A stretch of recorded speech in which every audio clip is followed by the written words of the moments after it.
আমাদের সমাজে হওয়া অহরহ দুটা বিষয় নিয়ে আজকে কথা বলবো এবং এই বিষয়গুলো শুনলে আমাদের মনে হয় যে আসলে কি সমাজে এগুলো হয়। চলুন দেখে আসি কোন দুটো বিষয়। প্রথম যে বিষয়টি নিয়ে বলবো, এই ঘটনাটি একটু পড়ুন।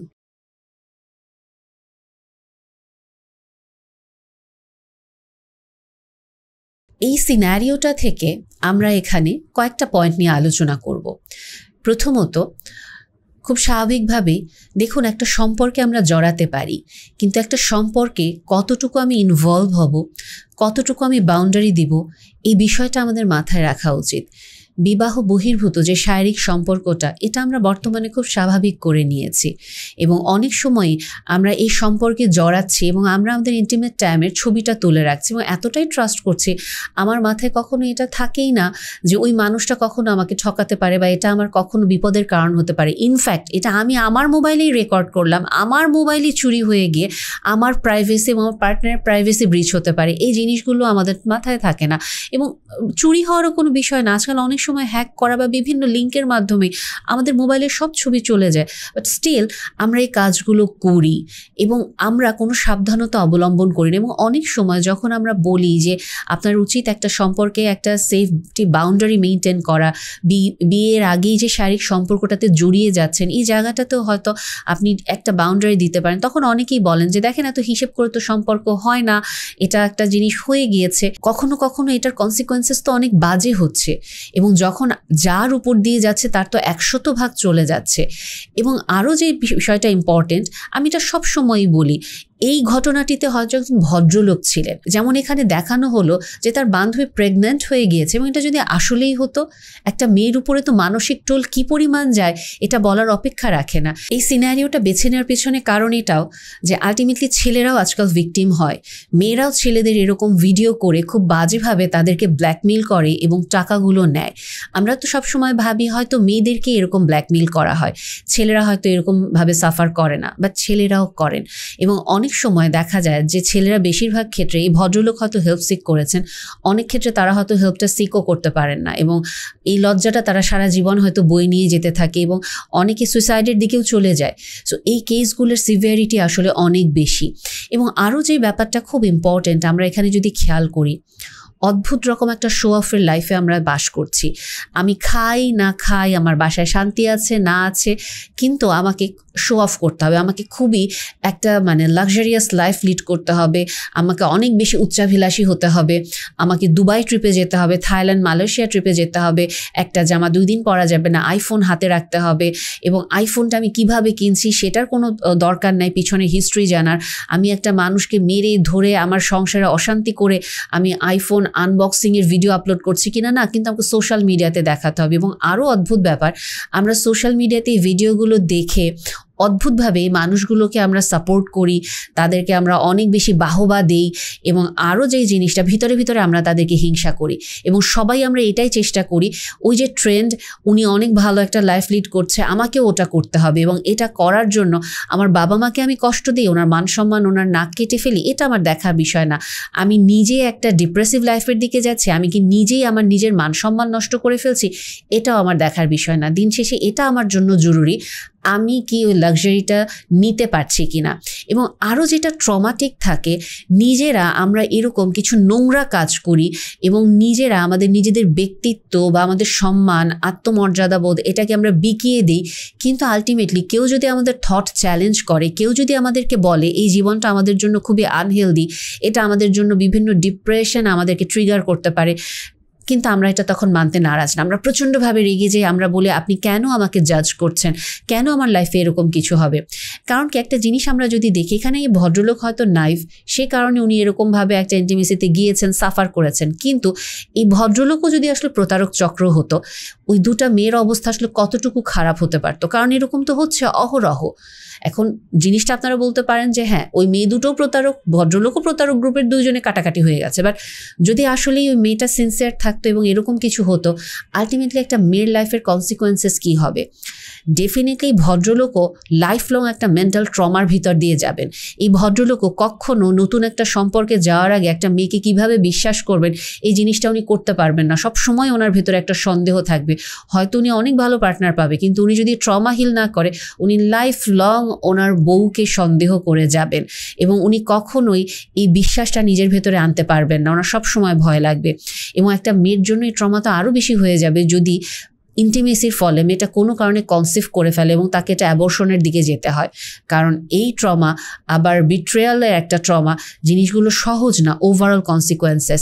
এবং এখানে আরও যে পয়েন্টটা খুব ইম্পর্টেন্ট, অনেক সময় না আমরা যখন রিলেশনশিপে ইনভলভ হই আমরা অদ্ভুতভাবে আমাদের বিচার বুদ্ধি ওই জায়গাটা না আমরা বন্ধ করে ফেলি, আমরা খুব আবেগপ্রবণ হয়ে যাই। আশেপাশে আমরা অনেক রেড ফ্ল্যাগ দেখি, এরপরেও আমরা মানতে চাই না আমার পার্টনার আমার কাছ থেকে খুব অসঙ্গতিপূর্ণ আচরণ করছে, আমার কাছ থেকে অনবরত টাকা নিচ্ছে, কিন্তু আমি ভালোবাসায় অন্ধ হয়ে তাকে টাকাগুলো দিয়ে যাচ্ছি। আমি হয়তো এটা বুঝতে পারছি ওর জীবনযাত্রার মান, ওর পরিবারের যে আর্থসামাজিক অবস্থা তার সাথে খাপ খাচ্ছে না, কিন্তু এরপরেও সে চলছে, আমার কাছ থেকেও বিভিন্ন সময় টাকা নিচ্ছে। যদি আমি দিতে না পারি, অনেক সময় হয়তো তাদেরকে তুলনা করছে যে অন্যদের বয়ফ্রেন্ড গার্লফ্রেন্ডরা তো অনেক কিছু করে, তুমি তো কিছুই করতে পারো না। এবং আপনি ভাবছেন যে আসলেই হয়তো এটা আমার অক্ষমতা, কিন্তু বিন্দুমাত্র আপনার লজিক্যাল সেন্স কাজ করছে না যে উনি আপনাকে ম্যানিপুলেট করছে, উনি আপনাকে আসলে কাইন্ড অফ আপনাকে শোষণ করে নিয়ে যাচ্ছে আপনার অনুভূতিগুলোর মাধ্যমেও এবং অন্যান্যভাবেও আপনাকে ক্রিপলড করে ফেলছে। এবং এই যুক্তিটাও যদি তখন দেওয়া হয়, আমরা চট করে মুখের উপরে বলে ফেলি ভালোবাসলে কি অত হিসাব করা যায়। একটা জিনিস কি দেখেন, ভালোবাসা তো খুব সুন্দর একটা সম্পর্ক। এই ভালোবাসতে গিয়ে যদি আপনার জ্ঞান, বুদ্ধি, বিবেক সব লোপ পেয়ে যায়, তাহলে এটাকে ভালোবাসা বলে? নাকি এটা আসলে খুব অস্বাস্থ্যকর একটা সম্পর্কের বন্ধন বলে, যেখানে আপনি কমপ্লিটলি একটা জম্বি বা একটা মোহগ্রস্ত মানুষ হয়ে গিয়েছেন, যেখানে আপনার বিবেক বুদ্ধি কিচ্ছু কাজ করবে না, আপনি কোনো রকমভাবে কোনো কনশাস ডিসিশন মেক করতে পারবে না। এবং আলটিমেটলি আপনি এমন একটা সম্পর্কে আছেন, আপনি কোনো কনশাস ডিসিশন মেক করতে পারছেন না, আপনি কন্টিনিউয়াসলি আপনার সঙ্গীর উপরে ডিপেন্ড করে আছেন। আপনার সঙ্গীও কি তখন আপনাকে তাহলে রেসপেক্ট করবে? ডেফিনেটলি করতে পারবে না। সো সম্পর্কে যেই সম্পর্কেই জড়াই না কেন, আমাদেরকে অবশ্যই যদি রেড ফ্ল্যাগ থাকে, আমাকে লজিক্যাল সেন্স আনতে হবে, আমাকে বুঝতে হবে, ওভারঅল চোখ কান খোলা রাখতে হবে। একটা মানুষকে আমি যদি ভালোবাসতে পারি, আমার যদি তার কোনো আচরণে খটকা লাগে, আমি অবশ্যই তার সাথে ডিসএগ্রিমেন্টে যেতে পারি, আমি আমার মতামতটাকে খুব সুন্দর ভদ্রভাবে তাকে সম্মান করেই জানাতে পারি, এটাতে ভীত হওয়ার বিন্দুমাত্র কোনো অবকাশ নেই। কেন আমি যদি তাকে আমার মতামত দিতেই না পারি, তাহলে এটাকে আসলে ভালোবাসার সম্পর্ক বলে, নাকি একতরফা শুধু চেপে যাওয়া হবে এই জায়গাটাতে? এবং এই জিনিসটা আরও বেশি কষ্টকর কি জানেন, যে এই যে এখানে আমরা কি বলবো যে মেয়েরাই তাহলে শুধু গোল্ড ডিগার, ছেলেরা কি এরকম করে না? ছেলেরাও অনেক সময় করে, মেয়েদের কাছ থেকে অনবরত টাকা নেয় এবং মেয়েরাও অনেক বাজেভাবে ভিকটিম হয়, সাফার হয়। কারণ এখানে কেসটা দেখেন খুব ইন্টারেস্টিং ওয়েতে, ব্ল্যাকমেইল তো করা হয়েছেই, প্লাস পাশাপাশি তার ভিডিওটাও তাকে দেখানো হচ্ছে এবং একই সাথে ওভারঅল আমাদের সোসাইটিতে যে একটা র্যাট রেসে আছে সব কিছুর একটা কম্বিনেশন। এবং এই ঘটনাগুলো না অহরহ হচ্ছে এবং অহরহ এরকম কেসগুলো আমরা ডিল করি, যেখানে হয়তো ওয়াইফ নিয়ে আসছে তার হাজব্যান্ডকে, যেরকম ভার্সিটির মেয়েদের দ্বারা সে প্রতারিত হচ্ছে, বা হয়তো ভাই নিয়ে আসছে তার বোনকে, যে কিনা তার ভার্সিটির ক্লাসমেট দ্বারা প্রতারিত হচ্ছে, অথবা চাকরিজীবী কোনো ভদ্রলোক দ্বারা প্রতারিত হয়েছেন, অথবা এরকমও দেখা যাচ্ছে যে মেয়েরা ওই যে সুগার ড্যাডি, ছেলেরা সুগার মমের পিছনে ছুটে যাচ্ছে এবং তারপরে খুব ট্রমাটিক একটা এক্সপিরিয়েন্স হচ্ছে, এটা ওনারা নিতে পারছেন না। সো ওনারা নিজেরাই আসছেন যে আসলে আমার জীবনটা এরকম কেন হচ্ছে। কাজেই এখানে খুব গুরুত্বপূর্ণ একটা বিষয় কি জানেন, আমার জীবন, আমার ব্যক্তি স্বাধীনতা, মন যা চাইবে আমি তাই করব, এই থিওরি আসলে খাটে না বর্তমান যুগে। বর্তমান যুগে আসলে আমি কি তাইলে কাউকে বিশ্বাস করতে পারবো না? অবশ্যই আপনাকে বিশ্বাস করতে হবে, কিন্তু আপনাকে যে জিনিসটা করতে হবে, এগেইন আমি কথাটা বলবো, মোহগ্রস্ত হয়ে কাউকে ভালোবাসার দরকার নেই, যেখানে আপনার কোনো যাচাই বাছাইয়ের বিবেক বুদ্ধি সব লোপ পেয়ে যায়, যেখানে আপনার যারা শুভাকাঙ্ক্ষী, আপনাকে যারা ভালোবাসে, যারা আপনার কাছের মানুষ, ওই সময় তাদেরকেও আপনার শত্রু মনে হয়, দেন অবশ্যই এই সম্পর্কে এবং আপনার ভেতরে কোনো একটা সমস্যা হচ্ছে। Be careful. এই সিনারিওটা আমরা এখন একটু দেখব। এই সিনারিওটাও খুব কমন একটা প্রেক্ষাপট। এই প্রেক্ষাপটে দেখেন, সন্তান বলছে আমার মাকে আমি এরকম একটা সম্পর্কে জড়াতে দেখছি। সবচেয়ে কষ্টকর জিনিস কি জানেন, এই ঘটনাটা এখন খুব অহরহ হচ্ছে।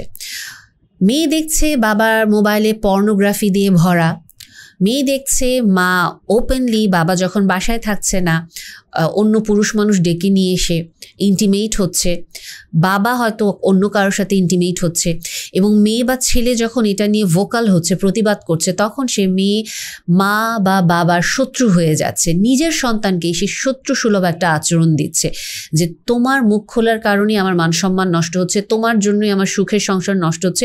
এতদিন কেউ জানতো না, সবাই তো ঠিক ছিল।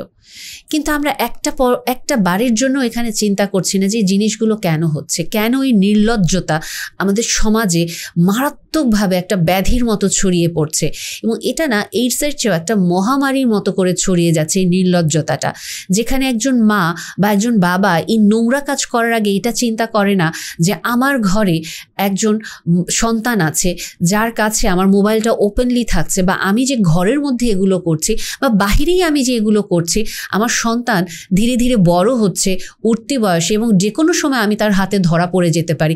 এরকম অসংখ্য কেস আমরা পাই যেখানে সন্তান মায়ের কাছে মোবাইল নিয়ে আসছে বা সন্তান বাবার কাছে মায়ের মোবাইল নিয়ে গিয়ে বলছে যে দেখো মার মোবাইলে বা বাবার মোবাইলে এই নোংরা নোংরা ছবিগুলো বা এরকম আপত্তিকর মেসেজগুলো দিচ্ছে, এবং বাবা বা মাও এটা নিয়ে কথা বলছে।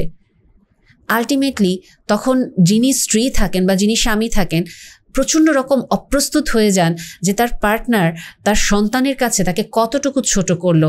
এবং আরও যেটা কষ্টকর একটা ব্যাপার থাকে, একটা সন্তানের পুরো পৃথিবীটা তখন নড়ে যায়, যেই বাবা বা মা যাকে কিনা সবসময় সম্মান করে আসছি, তার কি কদর্য, কি নোংরা একটা চেহারা আমার সামনে চলে আসলো।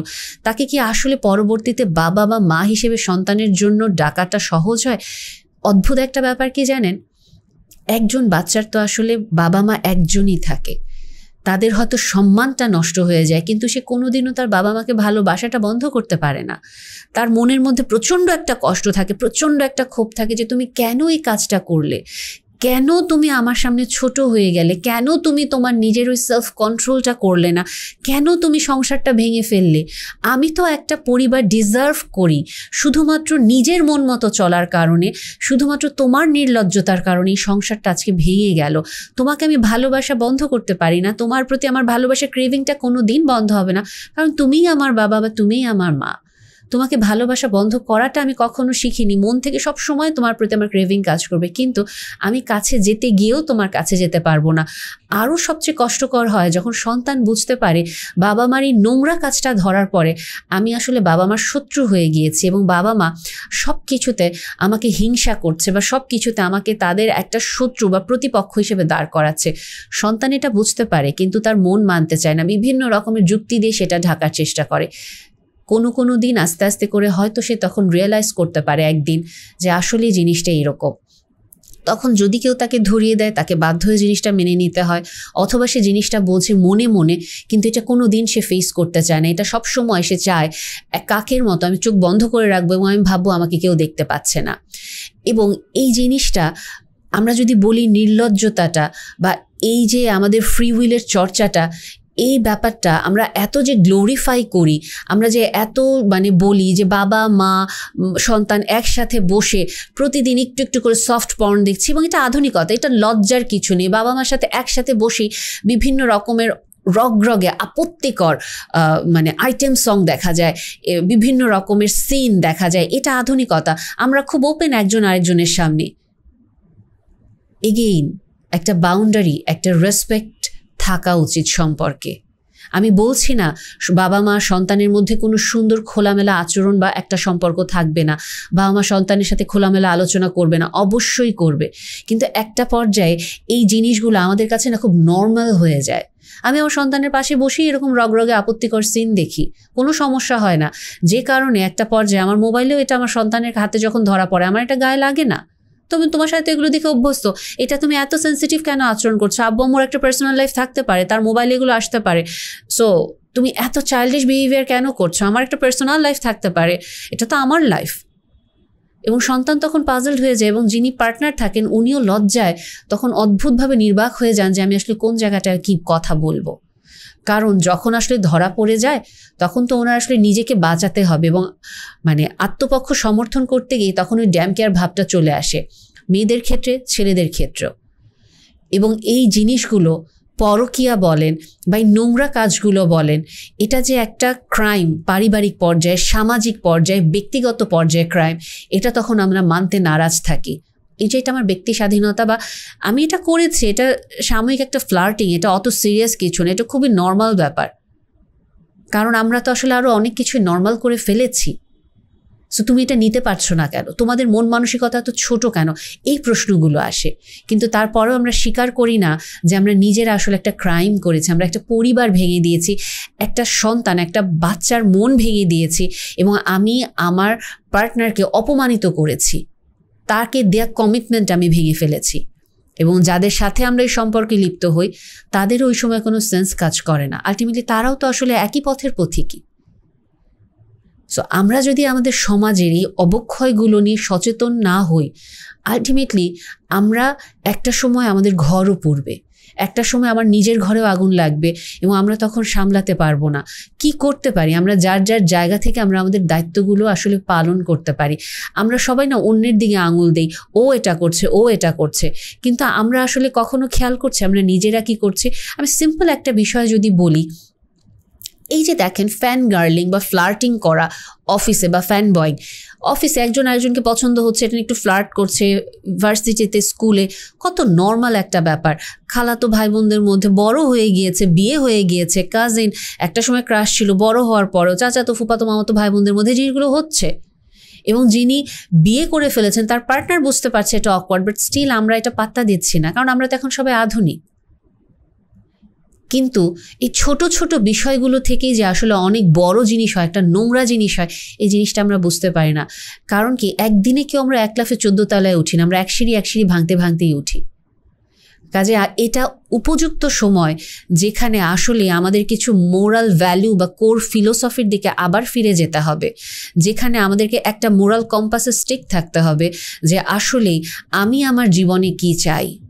আমি যদি আমার জীবনে আসলে শুধুমাত্র উচ্চাভিলাষিতা চাই এবং শুধুমাত্র আমি এরকম কিছু জীবন চাই যে আমি পাবো, আলটিমেটলি একটা সময় আমি তো নিজে অন্যদেরকে কষ্টের কারণ হচ্ছি, অন্যদেরকে আমি পুরোপুরি কষ্ট দিচ্ছি, আমি নিজেও আসলে খুব বিপর্যস্ত হব একটা পর্যায়ে গিয়ে, যেখান থেকে আমাকে টেনে কেউ তুলতে পারবে না। বাট ওই কনসিকোয়েন্সেস আমরা দেখতে পাই না, এই জন্য আমরা স্বার্থপরের মতো শুধু নিজের দিকে তাকাই, অন্যের কষ্টটা দেখব না। কিন্তু একটা জিনিস কি, সময় সব সময় কথা বলে, এবং একটা পর্যায়ে গিয়ে যে আজকে আমি হয়তো অন্যের কষ্টের কারণ হচ্ছি, সেদিন হয়তো আমি এত বাজেভাবে অসম্মানিত হব এবং ভেঙে যাব, আমার পাশে কেউ থাকবে না। এবং এটা তখন বোঝার পরেও আমার আর কিছু করার অবকাশও থাকবে না।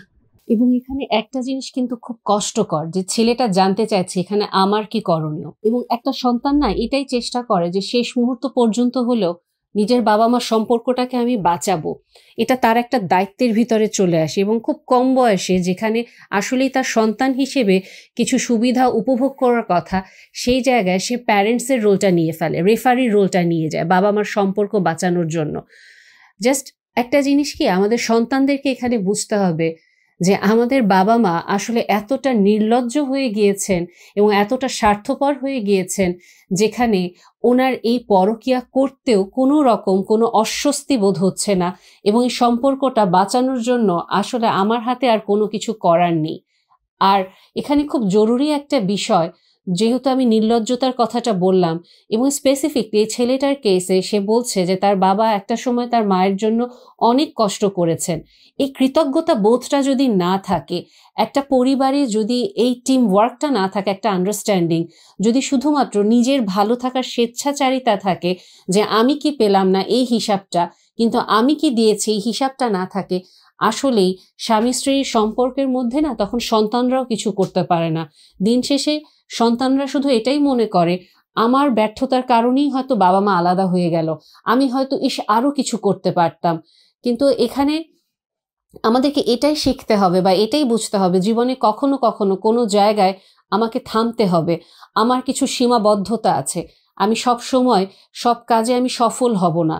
একটা মানুষকে যেমন এটা শিখতে হয় কাজটা কখন শুরু করতে হবে, একটা মানুষকে এটাও শিখতে হবে জীবনে কখন থামতে হবে।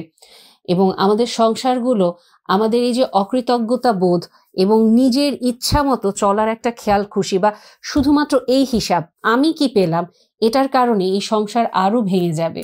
এবং বাচ্চারা যারা থাকবে তারাই সাফারার হবে আলটিমেটলি।